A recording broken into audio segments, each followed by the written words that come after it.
No. Yeah, no, we're not going to go live. Did you get the link? Yep. Is there going to be any editing to this for inappropriate material? Probably not. I would assume that. I would assume this is going to be mostly inappropriate material. I hope so. It's an adult. Yeah. I would be disappointed if it wasn't. No, my 3-year-old's present. I can't get inappropriate. Well, you know, I can mute everybody's mic, you know, so that's a good thing. Yeah. You just do earmuff. Right. Right. Just no, you can't hear that. Yeah, earmuffs.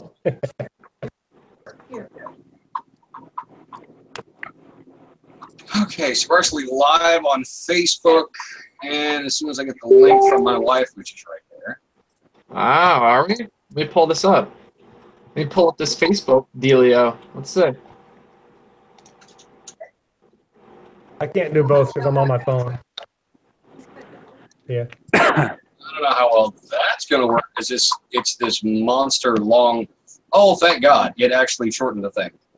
All right. So I don't know what we've got for people at the moment, if we got anybody, but we'll find out. My wife's going to be watching the chat in the other room. So we were talking a little bit ago, and we were talking about factory-made coils and how bad they are and why we hate them. They're disgusting. Oh, yeah. So They're embarrassing. yeah, they're absolutely horrible. So tell me about the one that you just got a little while ago. Leave the company name out of it if you can, though. Yeah, I will. Okay, so well, I mean, for me personally, like if I'm gonna release a coil to somebody, it better be top notch. If I'm gonna charge somebody money, it better be a super nice coil, you know? Right. So this is their staple staggered fused Clapton. Now the stagger section, there's so much gap between each stagger, that alone is embarrassing as hell. Right. And then I wish I could show you, but the staple part, yeah, you can't see it. But the staple isn't like layered ribbon. It's one single piece of ribbon that sits between the staggers, and it's at a diagonal angle. So if you look at it, it looks flat. It looks like it was done right, but it's not. Now I can take this whole lead, and I can just like spin this thing on itself because there's nothing giving it support. Like I can just straight up like unwind this whole thing. So we're talking about just one flat piece of ribbon wire and 2 frames.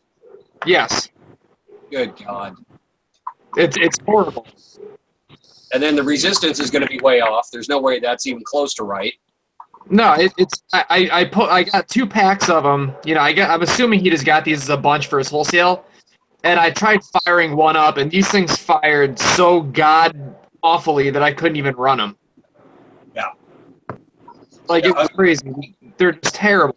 And if you're gonna charge $15 to $20 for a set of coils, they better be like top-notch, top-quality coils. Yeah, I mean, that's what I charged for mine when I was building, and I was like, I spent 45 minutes on one build. Give me a break, guys. You know, if you're mass-producing these things, 1,000 pairs at a time, I mean, they should at least come out looking good. And if this was like a one-off kind of deal where, like, one pair of coils came out like crap, that's one thing. But when every single pair looks terrible, that's just embarrassing. Right, exactly. All right, That's like some of the pre-made coils that come with the well-known RVA decks, and they call them fused Claptons. I mean, I guess they're fused Claptons, but they're more like space fused Claptons. But it is 2 cores and a smaller gauge wrap. But they've actually stepped up the game because I remember the first set that I got, they were actually just a single flat ribbon wire wrapped with an outer wrap. And they actually started making them to where they're legit a fused Clapton, just not a nice fused Clapton. They're cheap crap, and they go in the garbage. They might as well, honestly. They should really just, I can't remember which RDTA it was I got, but it just came with twisted wire. If you're going to be giving out coils, just give people round wire or twisted, because it makes your company look bad when you give out these garbage coils with your product. Like, just go simple. If you're going to do it, just go simple and don't make yourselves look bad. Right. Okay, so I think we all get the idea, you know, factory coils suck. Oh yeah. So let's talk about rewrap batteries. There's a lot of them out there on the market right now that, well, for one reason or another, are complete garbage, or basically the people that wrote on the wrappers need to have their heads kicked in, because let's be honest, there's not anything above a 30 amp 18650. It just doesn't exist. Nope. Come on, what about those 60 amp Emirates? Come on. Oh yeah, I mean, most definitely. I mean, so E-Fest, baby, what? And, now how do I go to that? And what do you guys think of that? And what's your impression of what's going on there? So, E-Fest, baby. You gotta love E-Fest. I think they should just be honest. If you're gonna rewrap a battery and mark it with your name, just be honest. Don't make it dangerous for the people buying them. Yeah.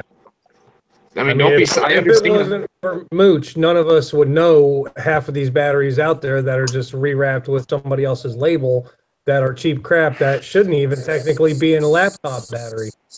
Yeah, no, they're absolutely garbage. I agree. These are the only ones I have that are not straight for a manufacturer. Is the 2700s. Everything else is either Sony or Samsung. I don't buy those EFS, those Imrans, none of that stuff. Because who knows how they got those batteries? Those could be like they usually are the ones that Sony themselves don't even want to sell because they don't quite perform right. Yeah, they're seconds and thirds. I mean, I'm running Imran batteries or Mixjo batteries, but I'm nowhere near pushing what they're rated at. You know, so as long as you're staying within their actual ratings as they test out, you know, they're not bad. But don't try to sell me a amp 18650. It just doesn't exist. I went up to a buddy's shop and he had a big, it was like a big display case of Imrans, and the top shelf were all their 30 ampers, dope, Right. and then they had 40 amps, 50 amps, and 60 ampers, and I'm like, dude, and I went on, like, you know, a Vape Tool has the battery database, their 60 amp is like, it's like a Samsung 25R or something like that rewrapped, and then like their 30 amp battery is like some weird, like 10Q or something, some 10 amp battery they're marketing as like a 30 amper. Like, they're dangerous, dude. Imran is freaking dangerous, man. Dangerous, bro. Most definitely. Okay. Yeah, I only use the Samsung 25R or 30Q. Yeah, I'm only using batteries that Mooch has tested, and you know that he's at least figured out what they are. If you can't even pin down what they are, no thanks. I don't need that blowing up in my face. Nope. Right, and then they acid wash the shell so the print is gone, and then they replace all the insulators so you can't even like go by the insulator. You literally don't know what it is, and that's so screwed up. That's I don't get it. Yeah. So talking about battery technology, I think everybody here knows about it. Everybody has looked at the top positive post on their batteries. Okay. For those at home that are new, and don't really know what's going on, can anybody tell me why there are gaps beneath that positive pin? In case you have a short out event, it'll vent out of there, and if properly inserted into the mod, it'll vent out of the mod as well before it'll jump into thermal runoff and cause an actual explosion, like a bottle rocket. Right. See, I don't think people get that. They're like, oh my God, there's this little gap here. What's wrong with my batteries? Well, as long as there's an insulator there like they're supposed to be, you're cool. Well, I know there was like a whole thing Mooch was talking about a couple weeks ago, and that's one of the ways you could tell how legit your batteries are is by your vent slots and everything. So I guess there's a huge amount of fake 25Rs out right now. And if you look at them, dude, the vent slots aren't even close to right of a legit Samsung. So that's kind of nice that, I don't know. It seems like a lot of these companies aren't really taking the time to even like make legit fake batteries, which is nice for us because if, they're like, oh, you're supposed to have 3 slots up there and you got 14 slots. Well, toss the battery in the trash. Get rid of it. Yeah. Hey, let's let Joe show that off for a minute. He's got a real good close up of the positive on the battery. Who was? You're going to have to say something there, Joe, or it won't cut over to you. Yep. Can you hear me over there? That's a positive top. Yes, sir. Later. Have a short. What battery is that? Now here, I've got a. Let me show you something now. This is what you want, right? All right. So let me show you something now you don't want. I've got everybody else muted for a minute just to make sure we stay on Joe. Now this right here, this is something you don't want. Okay, see that is dented in. You don't want to fire that. Here, let's try this. There you go. Trying to get this angle. But yeah, that you don't want that.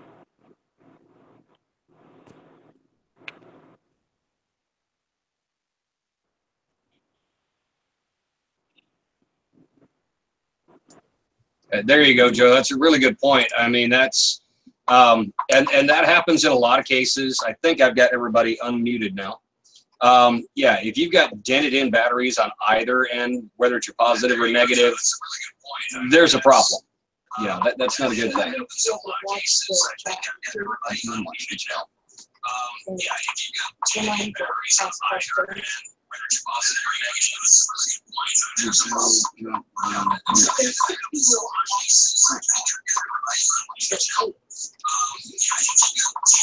Okay, so I think I've got everybody unmuted now. If you can hear me, say something. We'll make sure we get everybody squared away. And then I guess if anybody out there's got any questions, we're just kind of shooting the crap. And now there, I've got everybody muted. Okay, I think we might be good. We had some crazy feedback. Yeah, my wife came out here for a minute and was running the thing, and I'm like, what the? Well, I was going to say it's the same thing for the 2700s. I don't know how well you can see it, but my negative sides are pretty decently dented. You can't even see it. This one you can kind of see. Yeah. So that is from using the eFest chargers to charge my 2700s. And I know a lot of people that are using their eFest to charge these things, and it's just straight up crushing their negative sides. So I would say if you got 2700s, use a night core, because these things are brittle too. The bottoms of these cans are really brittle on these 2700 iDroids. Right. Now you got me checking all my shit, Dom. Well, I'm just saying. I've been using mine just because it's I'm putting it in the captain, and if I gotta chuck this mod, I really don't care.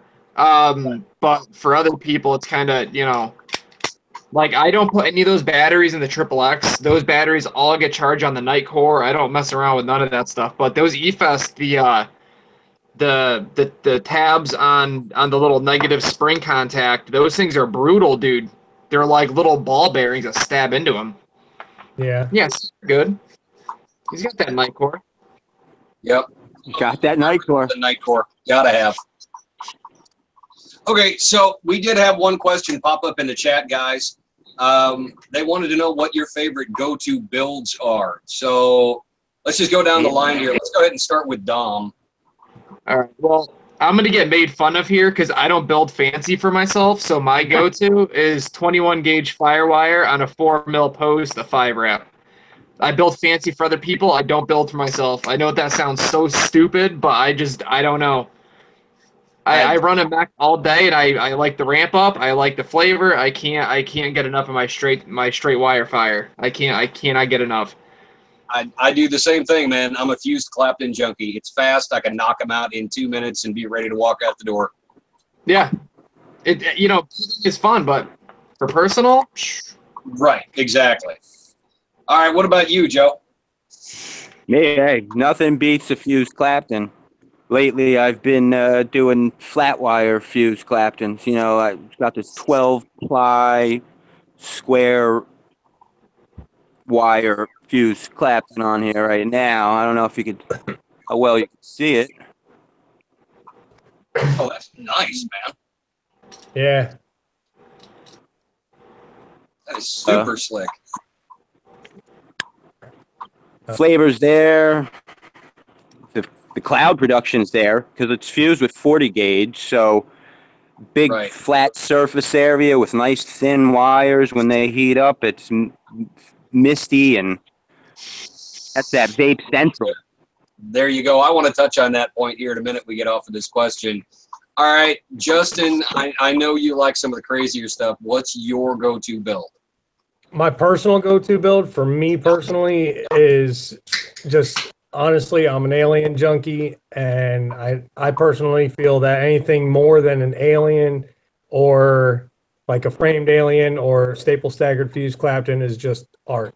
But for me personally, 5 or 6 wraps on 3.5 millimeter, either 26-34 or 28-36 aliens, and I love it. I mean, I get the flavor, I get the clouds. I mean, it's just my preference, of course, but I love getting good flavor off of my builds, and aliens always do the trick for me. Right, yeah. I mean, I still fight with aliens every now and then, but I know exactly what you mean. It's the juice pockets and being able to get juice down to those core wires that are actually heating up almost instantly. It's such a huge difference. Exactly, and I almost never get a dry hit because of the capillary effect of aliens and how they pull the juice right out of the cotton wick. And if I get a dry hit, that cotton is white again. It's because I'm not paying attention, you know? Right. I never get a dry hit on just plain Jane aliens. Right. Okay, so I'm going to throw another question at you guys since we're just kind of killing time and kicking back. This is one that I don't think a lot of the newer builders deal with or even think about. I'm going to make it kind of a two-part question, but we'll break it up. First off, something that Joe mentioned, the really, really low mass coils, especially running like a mech or something like that, that's not running like 250 watts or something like that. How important to you guys is a low mass build, assuming you're still hitting the same resistance you need to hit? I like surface area. Yeah, surface area. You know, the faster that surface area heats up is where it's at. And the more surface area is where it's at. I'd rather go multiple small gauge cores and enough wide wrap to make up the surface area to where you still get the fast ramp up and the resistance that you're looking for. But me personally, I mean, like I said, at least 5 or 6 wraps, almost always. Right, yeah, definitely. You got to have enough surface area. You just burn right through the wick. Yeah, like a difference between a macro spaced coil and a tight coil where all the coils are touching, it makes a difference. Dom, you got a comment on that one? Nah, I'm pretty much on the same page as all you guys. I'd rather go thinner gauge and you know, make up the surface area with more wraps than to have some monster crazy 20 gauge build that takes a half an hour to ramp up. I'd rather take ramp up time than you know, anything. Like I got 22 gauge in here and I've got just 21 in here, and the difference between the two is huge. Right. It's a huge difference. This thing ramps up immediately. I still get tons of flavor, still get tons of production. And this thing's got a little extra ramp up, but I would take the instant from this like all day long. It's just there all the time. Yeah. Yeah, there's a reason for you guys that are new builders. If you ever watch a cloud comp, they take that little warm-up exhale. There's a reason that they're doing that. I mean, they need that coil to warm up before they can get decent production out of it. Well, Yeah, that's you got to purge. Go ahead, Justin. I was saying that exhale, when they're doing their comps, they got to purge in order to give it that extra second or two to warm up their coils. Right. Right. Okay, so second part of that question, how important is wicking? And I don't mean necessarily the material, you know, because you've really only got like 2 choices anymore. Nobody's using Echo Wool or the really crazy stuff that you can light on fire and won't burn. No silica wick, Patrick? Hey, I've still got silica wick and I've still got echo wool at home, okay? Yeah, you want to dry hit, that thing will knock you in your butt. The only thing worse is ceramic. Yeah, ceramic was horrible. But so for the 7 people we've actually got watching, how important is the quality of your wicking? Let's assume you've got this perfect, spectacular build, and if your wick sucks, the whole thing sucks, right? Pretty much. Yeah. That's your wick. Yeah, So the difference here's my- between not enough wick and too much wick can definitely make a difference in also, again, going back to aliens, the efficiency of how quickly it'll absorb the juice out of the wick. You know, if you hardly have any wick in there and it's too thin and your wick collapses inside your coil, then you're not going to have a fully saturated coil to get a good hit. And Right. if you have too much cotton in there, then your juice isn't going to flow through it to get to that coil. So, okay, so can I ask you guys a question? This is something I ask people all the time, and like, I always get what seem to be super stupid answers. Now, for me, as long as my cotton is just touching my deck, I'm good to go. But I see these dudes that are, you know how earlier we were joking about like literally cramming wads of cotton in the deck? People Like that. do that, and they swear by it. Now, I feel like all that's doing is stealing juice from your coil. And like Well, people Yeah. Yeah, It definitely. also suffocates. You want to have a clear passage, air passage underneath your coils, so that where you pull your airflow in from the sides of your sleeve, it can go up under the coils and across the coils and pull the vapor up out the top chimney or Exactly. chuff, Right. whatever. Exactly. Right, and then there's all these folks that literally take a strand of cotton this long and jam it on a 22 mil deck, and I'm like, why? What is the point, man? And they're like, well, it's for clouding, bro. And I'm like, No, what do you it's mean? not. I'm like, what do you mean it's for clouding, dude? What is that doing for you? You're choking that coil. You're literally The juice flow. Cotton ball. Hang on. Let me go ahead and wick that for you and then try it. Let me know what you think. Yeah. I don't know if this is Get your useful. wick on. I don't know if this is useful for any of you guys, but I kind of have like a formula I use for like the Japanese pads as far as like what I use, and I don't know if you guys have found this to be the same. But for like the regular little square Japanese pads, you know, the standard ones, I Right. use like a quarter of a pad per coil for like a 3 mil inner, and then like a third of a pad for 3.5 mil, and then a half a pad for 4 mil. So And then basically, do you stretch you know- yours out, Dom? oh yeah, I do the whole. I tear it up nice, give it the little roll action. Oh, dude, there's nothing like it. There's nothing like it. Well, Okay, see, nobody. I can't talk about that too much. I'm a rayon junkie, so Sell you cotton? yeah.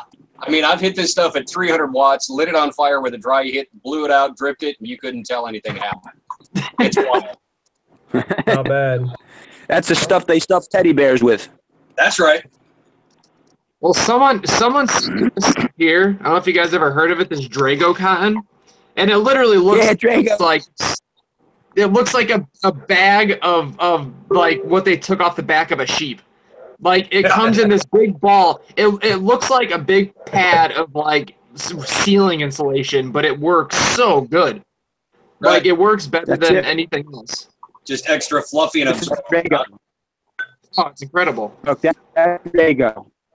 Right. I keep it Right simple. there. I just stick with cotton and bacon, but that's just me. Yeah, I mean, everybody's got their thing. You know, I mean, I picked up a box of rayon. Let me see. I got the 40,023. I got it just over 3 years ago, and I'm still using my first box. Jeez. And the box was $20. Yeah, they sell it at what is it, Sally Beauty Supply or something like that. Yep, definitely. Yeah, so you can't. I gotta try that stuff. If you I've want got some, shoot me your address, guys. I'll send you some.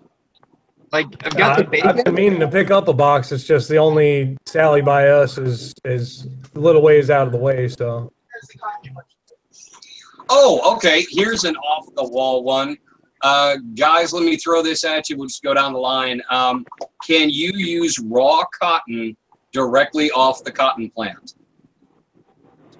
Out. It probably tastes like absolute crap.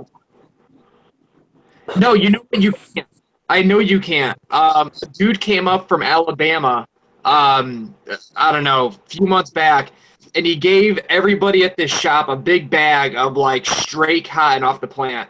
And we all tried it, and it was the harshest, most brutal hit with the most disgusting flavor in the world. I don't know if it was just bad cotton or what, but that stuff was not usable by any means. Okay. Is that what that is? Do you want to try? There you go. Is that a big jar of cotton off the plant? Now, see, Yep. I can actually tell you why you can't use that, though.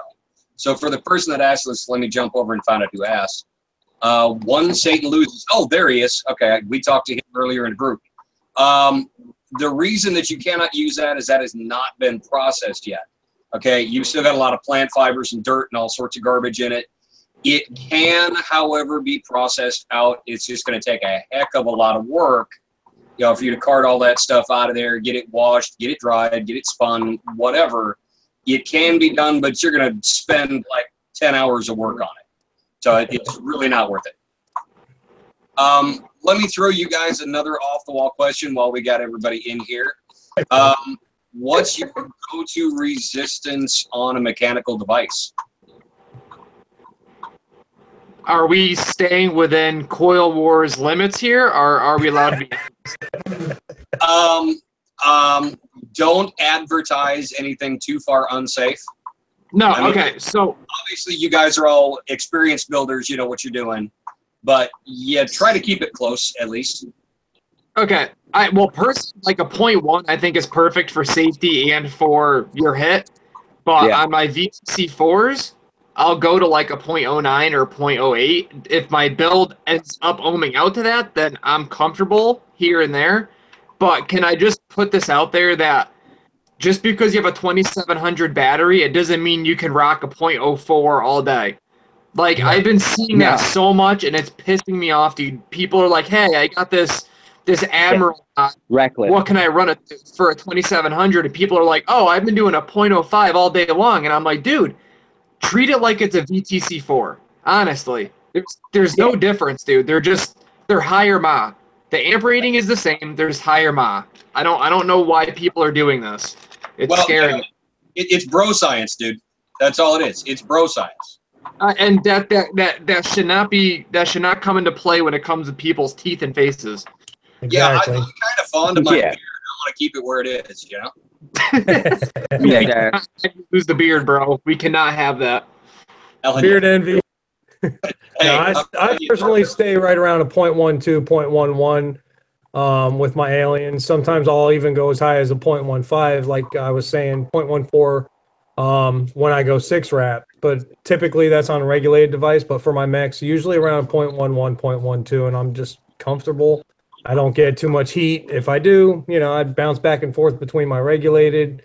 But I mean, I'm actually going to do my first comp this next Saturday at a local shop, and I'm going to be running just .11. right. All right, Joe, what about you? I like my .1s, my .11s. I mean, occasionally I'll do a .08, a .09, but like I'll go and bounce between, you know, my 1.1. You know, vaping a .07 all day, you know, you're pushing your batteries, you're pushing the limits. But I mean, you know, if you know what you're doing, it's one thing. But for a new guy, I don't know, you know. So, So I like to you guys stay in the wanna limits hear- sometimes. Oop, I'm sorry, dude. No, it's cool, but well, I was just saying, you know, I'll vape a .08, I'll vape a .09 with the build I make, and for me, it's all good. But like I said, I'll float around 1.11 is where I'll vape all day, every day, no worries. And it could be an alien with a 6-wrap, or it could be a flat ribbon frame with a 5-wrap. You know, I'm building it till I like it, like we all do. Right. For newer builders, though, I until they reach those comfort levels that a lot of us advanced builders and vapors have, I would definitely suggest staying right around 0.2, 0.19, 0.18, maybe the lowest until they develop the comfort level that we all have. And that's You know? even with Yeah, true. super good batteries. Yes. Yeah, I don't care what anybody's running. I always tell people to, at the very least, run 25 Rs, if not like 5As or 4s or whatever. But like, I've heard that like LG, like the HG2s aren't great for mechs, something about like their chemical breakdown or something. I don't run them, but 25 Rs at the bare minimum for any build on a mech, period. Yeah, 100%. But I was gonna say there's a shop up here that they sold to these two new it was a couple, they never vaped before in their lives. They went into this local shop and spent like $700 on Rogue mods. Okay, so they've never picked up they've never vaped, period. They're just getting off cigarettes, and they end up spending a boatload of money on these two mechs, and they come into another shop. They're complaining that their mod is really hot. They can't figure out why. Well, the dude at the shop set them up with like a .05 build, and these two were running around with like, and it was like LG Browns. It was some crap batteries. What? They're lucky. Hell no. And I'm like, dude, y'all are insanely lucky, dude. Like how, like you have no idea how lucky you guys are. Now, luckily, they were smart enough to know that their shit was getting hot and it was time to put it down. But if they didn't know that and they thought that was cool, shit. Oh yeah, especially with new vapors. So speaking of that, we had another question pop up in the chat. How long have you guys all been building? Building, about a year and a half. Building good, about 7 or 8 months. Oh, do I know that feeling? Yeah. For me, I think it's been about 2 years now. Rolling on 2 years. Good stuff. Lately, good stuff. But you know what? Building, you get better with time, too, than practice. You just gotta keep at it, and before you know it, you'll be building aliens. Well, you'll be working on aliens. Let's put it that way. Yeah. Aliens was one of the first things I tried, and it was an epic fail, and I put it down for almost a year. And then I had a couple of people, a well-known builder. He used to have a company. I haven't seen him around much lately, Michael Brian Lawler. And he did a live feed for me, and he taught me quite a few things. And that's when I first started getting decent at aliens.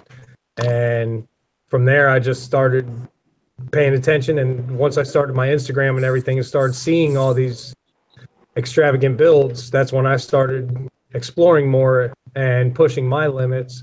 And I still push them every day. I learned something new today off of Dwayne, with the Paraclapton. And it's always a learning process. Oh, yeah, definitely. So, Dom, you're over there playing with your deck. Hey. Vaping. So how long have you been building there, Dom? I'm the amateur, dude. I just started in like April, I think. April or May, I started building. Something like that. You're killing me, man. Here I've been building since late 2013. I've been building like forever. Well, the crazy thing is since April, I've probably gone through, I don't even know, probably 10,000 feet of wire. I've spent more money on wire than I have on anything else since April. Like, dude, it's so bad. Like, it's killing my paycheck. Like, I don't have health insurance this month because I bought wire. Okay, that might be a little bit much. Yeah, there you go, Justin. That's what I'm saying. Yeah, that's not counting what's in the trash from Paraclaptons and mistakes and stuff like that. Yeah. For those new guys, I definitely want to say get ready to make mistakes. Mythbusters wasn't kidding. Failure is always an option, and it's going to happen a lot. Yeah, a lot. Best thing you can do is put that drill down and walk away, and get a cup of coffee or something, and throw it. I've got bounced a lot. End it. Both of these mugs are from like the past week, and this one's half full of failures, and this one's got an old juice bottle, another half, half full of failures. Just no, just from this past week. That's the one thing about it that I think is kind of fun. I actually had a failure that turned into a really cool build. So you can go back and look at what you failed at and go, hey, wait a minute. I did that because I did this. I can use that idea later. It can be something that helps you improve. I just did that. That post I put up today, I just did that. I was literally trying to do a clapception, didn't have the wire I needed, so I fucked it all up. And it was nothing special, but it ended up looking pretty badass. And I was like, well, hell, I'm not going to toss this whole thing over one mistake and, another 100 feet worth of 36, something kind of cool. Hopefully someone around here is going to use it. I'm surely not going to. Right. I mean, and for these new guys, you can vape your mistakes. I think all of us that have been building for a while have done it, just because it's not a perfect coil and you can't take that ultimate macro shot of it, you can still vape the thing, as long as your distance is okay, you can still vape that. You might not want to pull the top cap off and show it off, but if it heats up juice, you can still vape the thing. It's okay. Yeah, Make well, sure like you from your hot spots out. That's it. Get the hot spots. Definitely. There was that post. You're good. Someone put up that post today of like, I don't know if it was a joke or not. I don't think it was, but he put up like it was like his first build and it was like straight wire and it was all spaced out, all screwed up, and all these people are like, oh, just tear it down and try again. That's terrible. I'm like, dude, is it gonna glow red? Then vape it. I'm like, why are y'all breaking this dude's balls? Like, rip that shit, dude. Freaking rip it. Exactly. Hey, if it'll heat up juice, I can vape that thing. Some of the stuff that we made back in the day, before we figured out we can make wraps that touch each other. Oh my God, you don't even want to know. It was an absolute horror show. Everything looked like a nickel coil, huh? Yep, everything was an absolute nightmare. I mean, yeah, it was nuts. We were wrapping wire around threaded rods to get the spacing right. And you want a horror story, go back and look at a Genesis build. On like a Genesis tank. Yeah. Spend an hour trying to work out the hot spots on the mesh so you can get it to work and not blow the legs apart. Yeah. That was the good old days when it was really fun. That's before my time. Speaking of mesh, a dude around here in Connecticut just took a big spool of that Vandy Vape mesh length for their new, which honestly, dude, fuck mesh first. But he took a big spool of that mesh and he folded it over itself like 5 times and wrapped that up as a coil. And dude, that shit hits like a truck. When you use it as a standard coil, I was like, dude, I've got to buy a spool of that tomorrow. Like, I'm ordering stuff. Yeah, we used to wick with mesh all the time. And as long as you keep it off the deck and it's not shorting out on anything, mesh, like a real low number, like a 325 or 350, is insane for wicking. If you get a decent coil on that, even round wire, that thing hits like a freight train. Oh, that's so sick. It's bad. I just don't like the new, loop-de-loop layer of mesh where you take like a half a bag of cotton bacon and wedge it in there and then they call it a flavor chaser. Come on now. The worst of it is if you get the mesh rolled up right and you kind of burn it. I'll have to show you the procedure. Maybe I'll go live later and show it off. But there's actually a process to doing it. If you set your mesh up correctly, it is the most clean flavor in the world, and dry hits don't even exist. That's awesome. That's so dope. Well, here's my question about mesh because I have zero experience with it. If you look at those new mesh RDAs, both the vertical one and the horizontal one, to me it just looks like there's so much fucking cotton underneath that strip of mesh that half of the juice is never going to find its way out to that mesh, to that coil. It's like, to me personally, it just seems like such a waste of juice because it's all sitting in the core of that cotton. It is. I don't know. Yeah. When we did mesh back in the day, you can go back and find an old Rick Tripper's video where he cheated the procedure. I mean, and I know I've got dry knuckles now because I mentioned his name.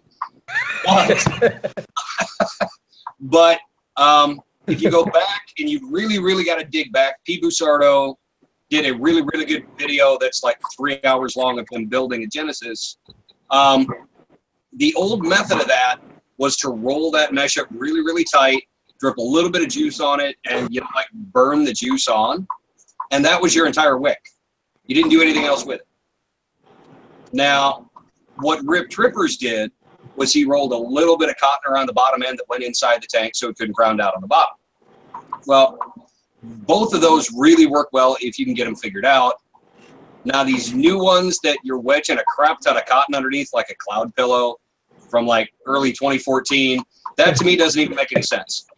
No, but that's the same thing we were just saying about wicking techniques and people that are like layering cotton underneath their coils. That's literally the same thing, except they want you to do it on purpose. Exactly. And all it's going to do is airflow. I mean, yeah, you've got a little bit of juice down there. And if you had a little bit of cotton down there, like Justin showed off his deck earlier, and how much airspace he's got in between the coils and the posts and stuff, that makes perfect sense if you think about it, because, okay, you're vaporizing the juice, okay, so that's the first thing you got to have.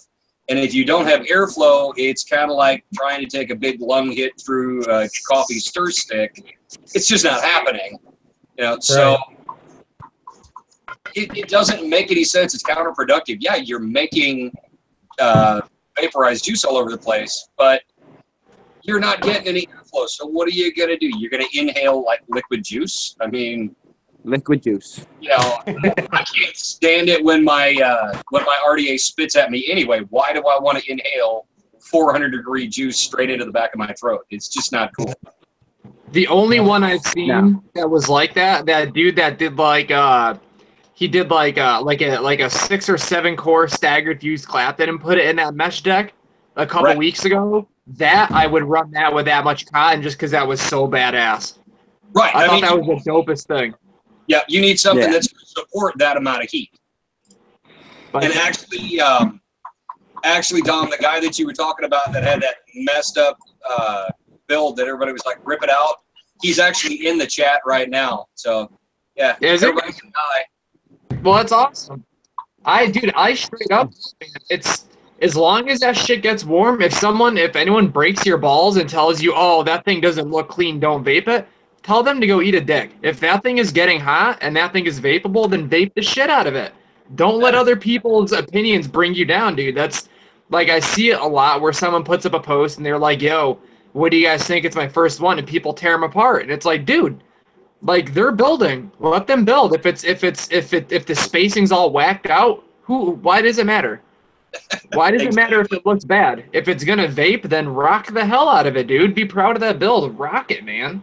Exactly. Or if you are going to comment on somebody's shit, at least give them corrective criticism and proper advice on what to do and how to fix it and how to make it better, not just bash their shit. Right. Yeah, send them in the right direction. You know, put a guy in the right direction. Don't discourage him. Encourage him is what I say. Right. Exactly. You know. Yeah, exactly. Exactly. Well, we've got a bunch of viewers over here. Does anybody have any questions? I'm kind of missing over here. Yeah, I've got the YouTube chat going. Yeah, I just pulled it up myself a while ago. So tell me how this makes sense. So I can bang out like, 7-8 core staggered fused all day long, no problem. I cannot even get close to touching aliens. Does that make sense? Like, I can't even get close. Like, I'm like not even an inch of usable wire. Yeah, it's a completely different feel and a different lead. Go ahead, Justin.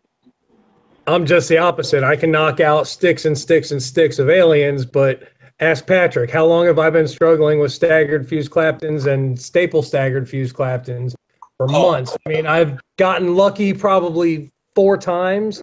But my biggest problem that I've always had is my spaced Claptons and making them loose enough to where the wrap will shift on the frames. But again, it's a learning process. I mean, I've only had one successful 3-core staggered fused Claptons, and that was in temp control wire that I have in my Faro. And I don't know. I mean, aliens, any of us here will be happy to help you. I mean, the biggest thing about that is Clapton one direction, D-core, you got to get the perfect stretch if you're doing a stretch method. If you're doing no stretch method, more power to you. I can't do that shit. Ask Dwayne. Yeah, me neither. I can't do that. I don't know. I don't understand how people do that, dude. I don't understand the no stretch. I do not understand how people can pull that off. I don't either. Yeah, I Rich don't is either at all. cold, and I can't get anywhere near it. And Dwayne did that no stretch method Enigma the other day, and I was just like, no fucking way, bro. Exactly. I'm looking at that going, yeah, no thanks. I back up 7 miles at one time with the trailer, and I'm still not even thinking about doing that. No way. I'm telling you, I see stuff like that, and I'm ready to just like throw my building kit in the trash and walk away. Yeah, I'm just like, that's it. I've seen enough. Forget it. I'm like, all right, dude, I'm good here, man. Like, whatever can be done has been done. This is it. This is end times. I'm done.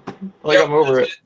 My Milwaukee has gone flying across the room trying to get the proper spaced Claptons for staggered builds, and I fight with it every damn time. Like I said, I've gotten all lucky. I can tell you, and I'm not saying this is the safest thing to do, but everyone's always saying to use this and use that. I use the weight method, you know. I don't do like the loop on the finger. That drives me nuts. Right there, that's my weight, and it works fucking perfect. This thing has been like at 0 volts for about 6 months, totally dead. Perfect weight right here. I'm telling you, perfect. You've got to have enough. It's just like that loop method you were talking about that drives you nuts. You've got to have enough tension on that loop or however you're doing it that thing will hold still. Otherwise, it's not going to work, and it's going to skip out of its place. Yes. Here's my latest I gotta give method. Go ahead, Joe. Yeah. I was going to say, I got to give a shout out to homeboy Josh for that one. The weighted loop method with the weight, like you got, Dominic, like you use the battery as a weight. You know, that is like the perfect way to stagger that I've found. Everybody's different, but the weighted stagger method gets the perfect staggers all the time.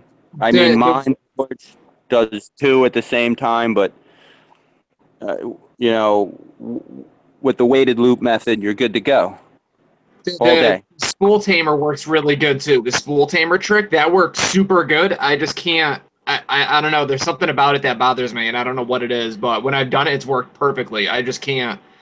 Something about using that across my wire drives me nuts, and you can't use it for super thin gauge, which is what sucks. Right. Yeah, right. The weighted method I noticed works for the higher gauges better. Like I staggered a 30 gauge with a 38 gauge, and I used a 1 ounce weight, and it was smooth as could be, and the stagger was perfect. I threw up some pictures, I think, of it on the page. But that's the best though. The weighted loop is by far the best. Without doubt. I mean, if you can't parallel Clapton or you don't have the wire to do it, you know, definitely I would go with the weight and loop method every single time. I mean, for those of us that can parallel Clapton, you know that stuff's going to be perfect every single time. Another one that I just recently saw was a guy took just a standard Clapton, and we're talking just a regular everyday Clapton, and then right before he like went to line everything to fuse it, he kind of like gave them a little bit of a flex, loosened it up a little bit, and then as you're fusing, they just split themselves right apart, and you get a perfect fuse every time. I've done it like 2 or 3 times now, and it's worked super good. It's a little bit weird to like figure out how loose it's got to be to where it's not too loose, and it's not like kind of flopping around on you. But that works super good too. Right. That's almost like the method that I just used of Dwayne's today to do a regular pair of Clapton for my interlocking aliens.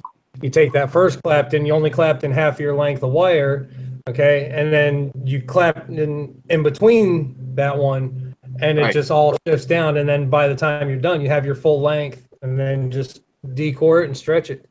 Right. Same deal. Okay, so let me throw you guys another question while we've got a bunch of viewers in here for the moment.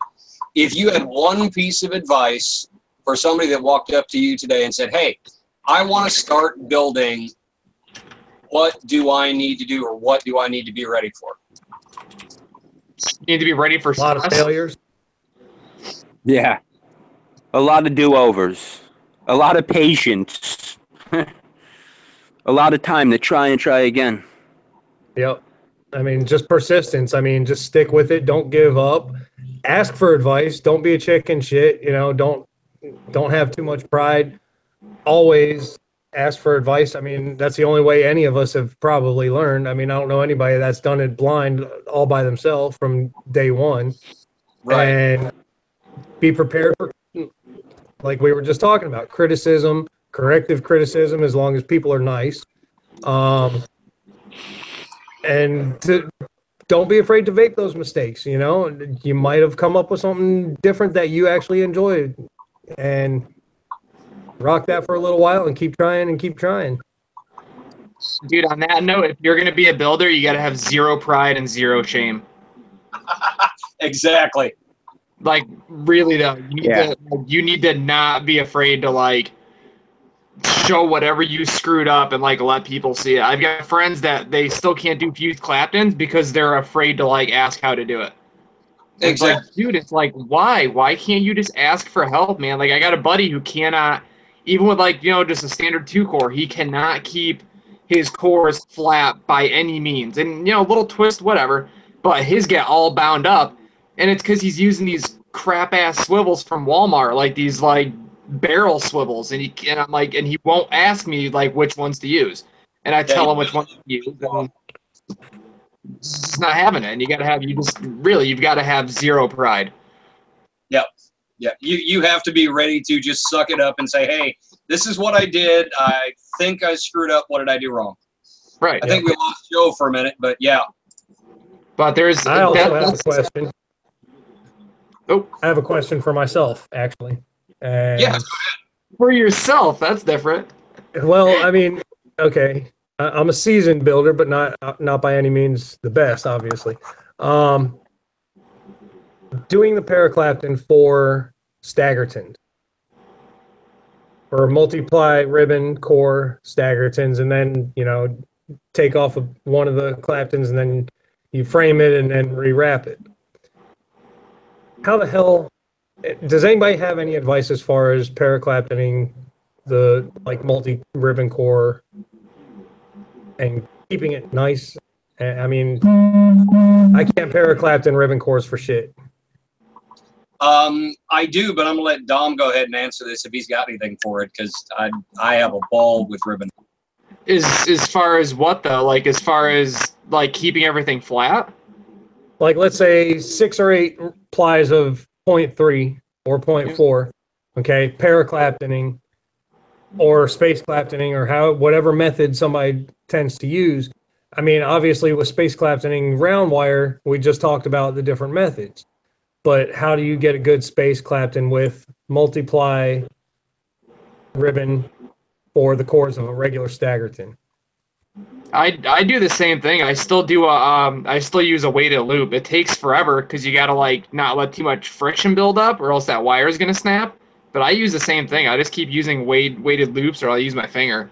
As nuts as that might sound, but if you're Paraclaptoning, I never Paraclapton, so I really don't know. I've got nothing for you. Well, all right. Let me jump in on this one here. The Paraclapton, when I do it, and I'm a little bit weird because I'm kind of old school on this. Of course, you get everything stacked up and set up in your swivels the way you want it, right? Right. And what I do is I use hot glue, and I stick both ends of my fuse wire, the Clapton wire, right on with the ribbon when I get it set up, go to put it in the drill. And then what I do is I like to keep my thumbnail kind of long on my right hand, you know, because I hold the wire with my right hand. And all I do is I pinch that right into my index finger and hold it right there. And does anybody remember the finger bridge thing from before we were using swivels? Yeah. Okay. Well, what you did is you pinched the wire, and I don't know if you can see, you kind of pinched the wire here for your fuse wire, and you stuck out your finger to kind of hold a little bit of tension to balance that ribbon wire out, whatever cores you were working with. Okay. And then all I'm doing is supporting that wire on the naughty finger, you know, and keep that drill really, really tight so you got as much tension as you can possibly have without twisting the ribbon wires. And you just para-clapton really slow. I give it just a little bit of a lead because I'm doing 2 cores when I'm claptoning, you know, and you just kind of let it fall down into place. If you're seeing something that looks like whipped frosting, you're going to have to lead it just a little bit more and make sure that your tension's the same on both fuse wires. Then you're great, you know. I guess maybe that's my issue, is either leading it too much or not enough, because it'll either space too much to where I have room for actually a third if I wanted to in there, or it'll double back on itself and completely like build up a wad. And I'm just having problems para-claptoning ribbon wire cores for Staggerton. Yeah, definitely. I've actually got one set up over on my table right now, and all I did with that one, it's the exact same thing. You know, I parallel claptoned the thing, and you lead it. For me, the lead is just so you're barely touching that previous clapton wrap. You're just barely coming off of that, and it's kind of a feel. It's almost the same way an Alien works. You know, you're just barely coming off of where that last wrap was. And if you get that lead right, I've run it at like 500 RPMs. You know, it still takes a while, but you can get it. It's just a lot of practice. Gotcha. Appreciate it. Okay, well, I got one for you then there, Patrick. So I can't decide which way I like doing like my staggered fused more. So if I'm running, you know, I see some of you guys that are doing your staggered fuse claptons at like full bore speed and nailing every single fuse. And it makes me throw up because I don't understand how you guys do it. Like I watched some dude the other night, and he's like, all right, now when I do my fuses, dude, it takes me like 3 hours to fuse like a 1.5 foot long length. And I've been told to go slow. Oh, I know. Oh, I've got them. They're somewhere, I promise. And like, and that's all fine and dandy. You know, I can do it slow, and that's fine. Like I can nail them out, but it takes me forever. But I see some of these guys that are like, all right, let's fuse. And they're done. And I'm like, dude, how? And they don't skip a beat. There's not a single missed fused. I don't understand how they do that. I don't get it. Okay. There's 2 things that go into this. Okay. And anybody that's ever done a staggered and fused clapton knows the first one. Okay. Your spacing has got to be perfect. Right. I'm not talking about the guys that cheat and will stagger with 34 and fuse with 36 either. I'm talking about same gauge all the way. No, we're talking legit here, Patrick. We're not talking. No, we're being all legit. Exactly. If we're gonna build it, by God, we're gonna build it right. Okay, right. So the first thing is your spacing. Your spacing has got to be right. Okay. The second trick is this. Okay, and I learned this one from Richie Oliver and Nick Flores. Okay, and these guys just blow my mind when they build. So Richie's a stagger king anyway. Yeah, Richie is an absolute freak. But here's the deal. When you go and you stagger out your core wires, however you stagger, you know, the loop, the weight, the parallel clapped in, doesn't matter. Okay. Leave about 1.5 inches to a 2-inch gap that's bare on the end of those cores. Right. Okay? Even if you got to cut it off, whatever, you know, and pop it back in your swivel or whatever you do. Okay. Now, when you go to fuse that, all you've got to do is hit that gap. Just somewhere close to that gap. Right. It's going to drop in that gap every single time, no matter how fast you run it. Here's the deal, though. That stagger section is going to walk its way down that core wire. So you've got to leave it a little bit of room. I mean, and that applies to 3, 4, 5, 6, 7, however many cores you want, you know, and to staggertons and staple staggered fused, same thing. If that stagger cannot move, you're going to pinch it in and you're going to miss the gap because the gaps are going to get closer together. You know, it's got to have some room to move. Right. Okay. And that for me is the only way I can do it. I've got to have a little bit of a gap at the end. Now, do you feel like it's better to fuse them with more speed or to go slow? Actually, I fuse faster. Really? You know, okay. I'm parallel clapped in, so I'm going relatively slow normally. But once I get everything lined up, and the other trick to that I forgot to mention is if you can get your staggers, the spaces to match up perfectly. You know, like got this gap here, the wire, and then this gap here, and they're both even, especially if that's even all the way down, that makes it a ton easier. If you can get that part of it right, all you got to do is get the wire somewhat in the right spot. And I mean, I fuse like with the spool in hand. Right. I just walk right down it. It's easier than a skip fuse. I don't even have to. Okay. That makes sense. Yeah, I mean, I almost do it blindfolded. It's just you hit that first or second gap, and away you go. All right, I'll have to try it again tomorrow. That's just one of the things that's been blowing my mind is watching these dudes do their live videos. Right. 6 cores and they bang out the full fuse in like 3 minutes. Yeah. And I'm sitting here an hour in and I've done like 2 inches worth of fuse and I'm like ready to just smash my head in the wall. I'm like, what am I doing wrong, dude? Like I get them done. Don't get me wrong, they get done. They look good. But like when I waste an entire day on one build, it gets infuriating after a while. Oh yeah. Yeah, that's the same problem I have with regular staple staggered fuse claptons. Yeah, and it's the exact same process. I mean, if you don't leave room for that to move, it's going to move. It's kind of like sweeping the floor. Oh, there goes the dog. If you don't leave room for stuff to move, it's just going to bunch itself up, and you're going to have a disaster. Yep. Yeah, and then it bunches up, and you got to back up a little bit. And then you got to hold more tension on it to try and work out the kinks as you hit the gap. It's a nightmare. See, I got one of these here. Yeah, this one here. This was one of my fast ones, and you can't see it. But it's there's 2 wraps. They're perfectly awesome. And then the third wrap, you can see where I don't know how I managed to do it. This might be like a gift or something. But I was able to line up the wire stacked perfectly on one of the fuses, and I was able to do that for like 1/4 of an inch. So it's like almost like 2-ply tall round wire on top of the fuse. It's the most bizarre thing. I never ran these, but like I don't know how I managed to do it without completely throwing everything off. But that's my problem is I find myself backing up. Right.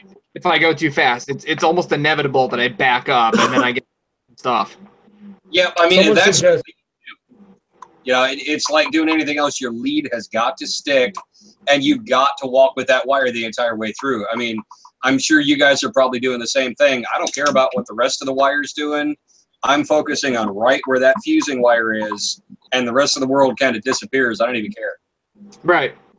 Be a nuclear I was told to try doing groove fused first to get the feel for it. Oh. I tried that, and that was an epic fail also. That, to me, was even harder than doing regular space fused, But someone had suggested that as a way to get a feel and get comfortable doing the space clapton fused. Yeah, definitely. Grooved fuse, if you can't hit an SFC, groove fused is going to hurt your head a lot. That's going to be a painful day. Yeah. I gave up after the first try on grooved. Yeah, I mean, if you're going to do something like that, I'd probably suggest do like 20 gauge cores and like a 28 gauge wrap to start with so you can see what's going on. I mean, you really can't vape the thing, but you can actually see what's going on, Right.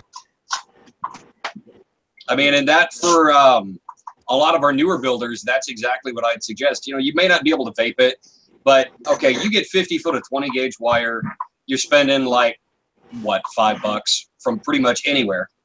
And I don't know, probably 100 feet of 28 gauge wire, still probably like $5 or $6. Then you got whatever wrap wire to actually groove fuse you're going to use. That gives you some room to work with. You can see what the wire is actually doing. Right. You just progress down to smaller wires. I did that by accident when I started building. I started off with like 22 cores and like, I don't know, 28 or 30 fuse wire, and none of it fit in anything. Like by no means did it fit in anything for like the Mason 40, but like it fit in nothing. But when you start, dropping down from 30 to 32 to 34 to 36 to 40 to 44, like everything seems to work fine after that. Once you start getting to like that 34 and 36, that's all vapable. That'll fit in anything at that point. Oh yeah, definitely. Okay, so wild question, and we'll kind of wrap this up here in a little bit because we've been on a while. Wild question for you guys. What would you say the hardest build out there currently is? Braided. Celtic Braided. braid. Yeah, regular square, vertebrades where it comes out square. That's easy. For me, I would have to say a lot of the staggered builds, honestly. I mean, I've gotten to where I'm a lot more comfortable with SSFCs, but as far as like stagger 10, anything where you have to pair a Clapton to me is super tedious and time consuming, and I just lose patience myself for it. Yeah, I hear you. I don't know, man. I still don't understand how a lot of these guys do like these hybrid builds. Like, that shit is still beyond me. Any of these hybrids are freaking bananas, but dude, I can't braid. Braiding is not a thing for me, and I've tried like just doing like a simple like, French braid, and I end up like kicking stuff because like I can never get anything to tighten up right. Nothing ever like overlaps right, and seen some dude with like 4 wires per finger, and homeboy's just sitting there like this. Right. For like 20 minutes, and it comes out perfect. And I'm like, dude, are you like the Rain Man of wire, or what is this? And the dude can bang it out. I don't get it. I just don't understand the braid. I don't understand how people can do it. Yeah, see, I'm with Justin. I mean, I'd sit and do a 3 or a 5 or a 7 loop vertebrae, just watching TV. Now, I don't even think about it anymore. I mean, there is a technique to it. Don't get me wrong, but did you guys grow up with like sisters though that like you were forced to braid their hair? Not their hair. With a sister, but I never got to braid her hair. That was always somebody else's job. Yeah, see, I never braided her hair, but we used to sit and make the old school friendship bracelets in middle school and shit.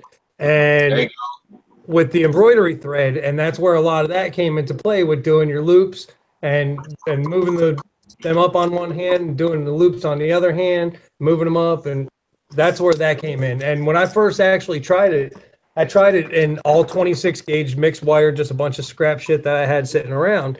And my first prototype I got with one of the guys, he's actually in the group, Matt Wilson, and he ran a vape shop up here near me. And I showed it to him, and he's like, dude, that's badass. He said, you need to try it in a smaller gauge, like a 32 or a 34. And the first time I tried 34, man, I got one little kink in it, and it damn near sliced my finger wide open. Yep. But once I got the hang of it, I was knocking them out in 34 and 36 gauge, and they were beautiful. I mean, beautiful. The biggest pain in the ass about it is when you're pulling them tight, each knot tight. I mean, eventually you end up with blisters right here. Yeah. I've got a pair of real thin mechanics that I wear doing that on the higher gauge wire. Just specifically for that. That shit will slice you the hell open. Oh yeah, real fast too. I mean, because you go to pull it open and then you push it back against your vise, and you're just begging to get shredded. I'd have to say for me, probably the toughest thing is still just a regular alien. I've still got issues with my stretch, but I mean, I go out and rock dragon scales with 3 cores interlocking, and yeah, it's really not that hard once you get the hang of it. The next one I want to try is the dragon scale or snake spine or whatever it's called. Yeah, that one's a little bit different. Yeah. Dom, as far as your hybrid thing, there's a little bit of math that goes into it, and there's a trick to it that I don't think most people understand if they haven't watched his video tutorial. It is not all one wire. No, I know it's I'm not a math guy, so that's why even setting up aliens takes me about, I don't know, we'll say I spend roughly a half an hour doing simple basic math and being infuriated with myself because it's such simple math. But like I never know if I want to go high or go low, and I get infuriated with the math of things. And there's a lot of builds that I can't even dabble with because they require math, and my brain just doesn't do math at all. Like I can't do math, period. Well, the easiest thing to remember on that, most people that I know of do the hybrids on like 3mm specifically, because 3mm is roughly a ½ inch of wrap. You know, so if you set it up, you do whatever fusing method for ½ inch, that's basically one wrap. Okay, well, that makes sense. You know, and then we just like hide it behind or in the back where you do the transition. You know. And if you plan on ever landing aliens, especially anything more than just a basic 3-core, any of your framed aliens or interlocking aliens or enigmas or anything besides a basic 3-core, you got to get that math down, because a lot of that 3-to-1 or 6-to-1, you know, if you're doing enigmas, a lot of that comes into play when you add up your cores and your ribbon plies and all that, and then to figure out what gauge you're going to run your D-core off of. Right. So when you get to that point, obviously jump in the group. Don't be afraid to ask. There was about probably about a month and a half ago, I was really determined to get a set of aliens done. Like I told myself, I talked to Dwayne and he was like, dude, if you can do staggereds, you can do aliens. And I was like, all right, well then screw it, I'm going to do it. And I was so determined, and I ended up taking, and I can't remember, I think I was using like three cores of 26 and then whatever the math was for the outer. I had a length of alien wire so long that it went from my fireplace out through the garage into the driveway. So I had a whole, like, I don't know, like 150-foot spool of alien wire, and I could not hit a damn thing. I could not get it to wrap right. Yeah, see, I know. That's what everyone keeps telling me to do. Get you a piece of PVC, and when you do your stretch wire, okay, stuff it down into that PVC and keep it pretty close to you, and then just let it feed out of there. I mean, you can have some hanging out the other end. I usually have a foot or two hanging out the other end onto the floor, but that's why I got that, and that's one of the tricks that Michael Brian Lawler had taught me when I first started seriously attacking alien coils, was get you a piece of PVC pipe and always remember clapped in one direction, D-core and stretch, and then alien wrap in the other direction. Regardless of which direction it is, you always go the opposite. Right. Definitely. Yeah. I mean, Maybe see, for me, I'm a little bit more old school. I do the same thing that Richie taught me. God, I don't even know how long ago. I throw one of my wife's earrings around the very end of the D-core wire, and I just drop it on the floor and make sure the wire like piles on top of itself. 99% of the time, I don't have any trouble with about a 15-foot D-core stretch. Right. So that helps out a lot. But I mean, if you have carpet in your house, that end or the earring will snag. So I use the PVC. Yeah, see, that's why I don't throw it across the room. I tried that once. I threw it across the room, and all of a sudden I had straight wire. And that was a bad day. I'm like, yep, that one's over. That's what I did try. I tried putting it on an empty spool, and I didn't really notice I was doing it, but as I was spooling it, I was stretching it out more. Because when I lined it up with my cores, just having it laying out, I lined it up with the cores, and I was like, oh, this is going to be perfect. And I spool it up, and I start unraveling it, and I'm like, dude, what the fuck happened? I'm like, this was perfect like 10 minutes ago, dude. And then I noticed, I'm like, oh, I just kept stretching it. I'm sitting there doing this, and I'm just stretching the hell out of it. I was perfect. Right. I haven't gotten the spool method down yet either. Yeah, I've seen it only a couple of times that people have pulled it off. It's wild. Okay, so let's go ahead and kind of get this wrapped up a little bit here. I appreciate everybody that jumped in so we can get this figured out. And, we've actually got things cooperating now. Yeah, right? Yep, yeah. Oh, you guys don't even know. We had an absolute nightmare getting this thing working. They changed YouTube and Google and disaster. It might, for the future though, it might be almost better off if it's possible for everyone to just use a webcam and a computer to stop, because this thing has been hiccuping the whole time with all of us. Yeah. And I know there's been some information that hasn't gone through because it hiccups so bad. So I'm thinking webcam and computer might be better off if it's possible for anyone that can. Not for me. I know. Yeah, we'll see if we can structure it better and get stuff straightened out like that. One final thing, if you guys have got any comments for people that are new to the group or kind of shy, not really sure they want to post anything, go ahead and let them have it, because I know you guys are pretty serious about being fearless. Pull up your big girl panties and don't be afraid to ask. Swallow your pride. Show us what you've done, what you want to do, and ask advice. I mean, there's enough of us in here that are more than willing to help. We love seeing the art and love seeing people come along and develop their skills and advance with different stuff. And that's the only way you're going to learn, is to choke it down and ask. I agree 100%. I honestly, I don't know about you guys, but I love seeing people post and they're like, hey guys, this is my first build. What do you think? And it's like a straight wire build. And then everyone gives them advice. And then you see them post like a week later, like, hey, I want to try to tackle Claptons this weekend. And then the next day you see them post up a set of Claptons and maybe they're not the cleanest, but then you see everyone give them advice. And then you see that same person a week later with a badass set of fused Claptons. I like seeing people progress. I don't like people seeing regress. I don't like seeing people post and then see the criticism and not come back.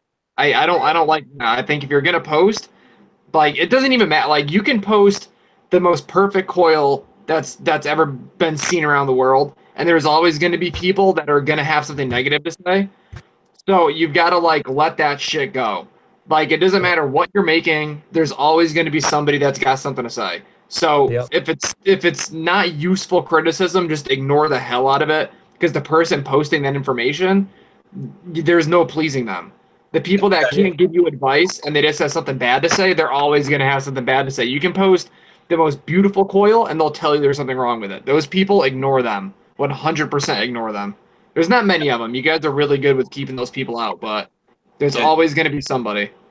We work really hard. I shouldn't say me, but the mods that we've got in the group work incredibly hard. You guys have no idea. There's like 150 to 300 people asking to get in the group every single day. And sure. Guys are killing themselves to make sure that we've got quality members. So big round of applause to these guys. Even with keeping up on like the nonsense posts is insane. Like, I'll see somebody post up something like, hey, here's a set of coils I made, and then you hit the continue reading thing, and down below it's like, here's my PayPal if you want to buy a set. And that post is gone like that. Like, those dudes are fucking incredible. They work their balls off on top of having like their daytime jobs. They're keeping that channel clean. That's crazy. Right. Yeah. You don't see that Our guys are absolutely insane. And going on with that, you can't please anybody. Okay. We just had this big Civil Wars competition, right? Okay. Right. And of course, Richie won. Phenomenal builder. But I'm going to be honest with you. Nobody else saw the judges' chat.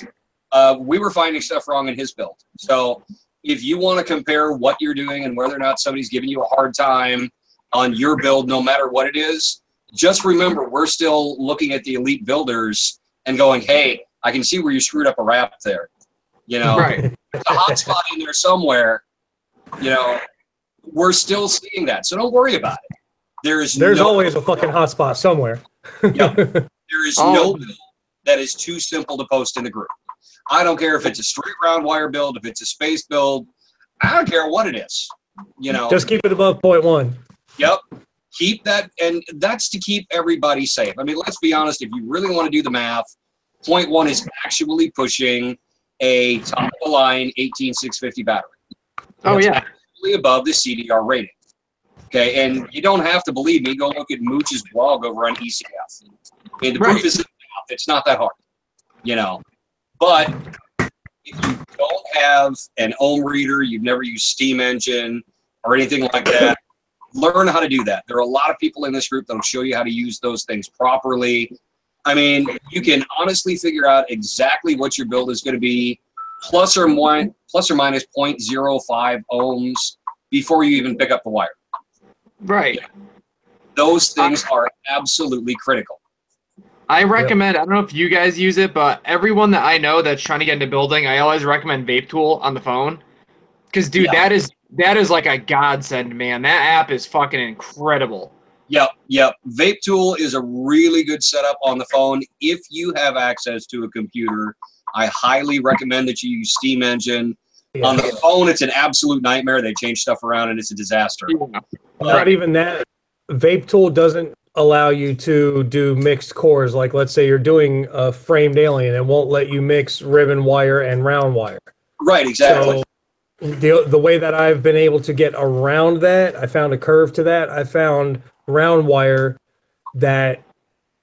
calculations that ohm out close enough to the ribbon wires to where I'll use that. Like 33 gauge NIFE ohms about the same as 0.3 ribbon Canthal. So I'll do my multi-cores, and where I'm using 0.3, I'll do NIFE 70 33 gauge. Right. So it's tedious, and it might be like a 0.01 off, but I can get it close enough to where I can still build my coil. At least you know what to expect, and you don't throw a whole build together and find out it's useless. Right. That was in the beginning. Yeah. I remember back in the day, I had to go to wire manufacturers, and I don't mean like Coil Society or Kidney Punch or anything like that. I mean like Temco, the guys that are actually making the wire, and do the math, write down like, okay, this gauge has this resistance per inch, this gauge has this resistance per inch. I mean, I've still got all that wrote down. You know, builders have it so easy today compared to what it used to be. It was ridiculous back in the day. But it's also become a lot more popular, so somebody had to develop that. Oh, yeah. You know, somebody did exactly what I did, figured out how to make it happen. Went, hey, let's make this easy. You know, because it used to be an absolute nightmare. I mean, it was a disaster. And then you had to hope that you got the right wire that you were hoping for, you know, and yeah, it's a mess. Yep. Okay, well, yeah, I don't know if we have any other questions. Let me take a peek real quick. Let me see. And there's a lot of praise for the Coil Wars page going on right now. Yeah, it's a little crazy. Okay, I don't see anything else for questions in the chats. Let's go ahead and wrap this one up. You guys got any other final comments? And then we'll wrap this up. And thanks for everybody sticking around in the chat. Don't give up. That's my only suggestion. I agree with him. 100%. Yep, it's going to happen, guys. Eventually, you're going to find that sweet spot, and the build is just going to work. You know, it's just like finding the right juice and the right device and the right RDA. Eventually, it's just going to work.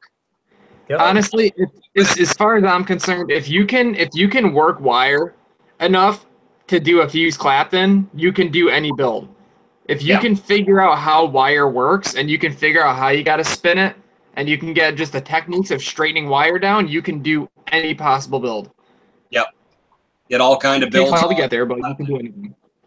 Yeah, it all kind of builds on that basic Clapton. After that, it's an extension of it, whether you Alien or Enigma or Hedgehog or whatever you're doing. If you can Clapton, that's the basis of it. Yep. Well, all right, guys, I want to thank everybody for joining in tonight. Justin, Dom, and Joe. Joe apparently had to take off or his phone died or something. Apparently his 127% didn't get him through the video. That was me. That was you. Okay, I thought that was him. No, he must have been the one that was plugged into the wall. So, all right, guys, thanks to everybody that stuck around. We're going to go ahead and post the Coil Wars Facebook group, and we're going to try and do this every so often to see if we can get some pros up in here and talk about some serious techniques and safety and maybe even some advocacy along the way. Cool deal. Yeah. All right, guys, thanks much. We're going to go ahead and wrap it up. Have a good night. Later, guys.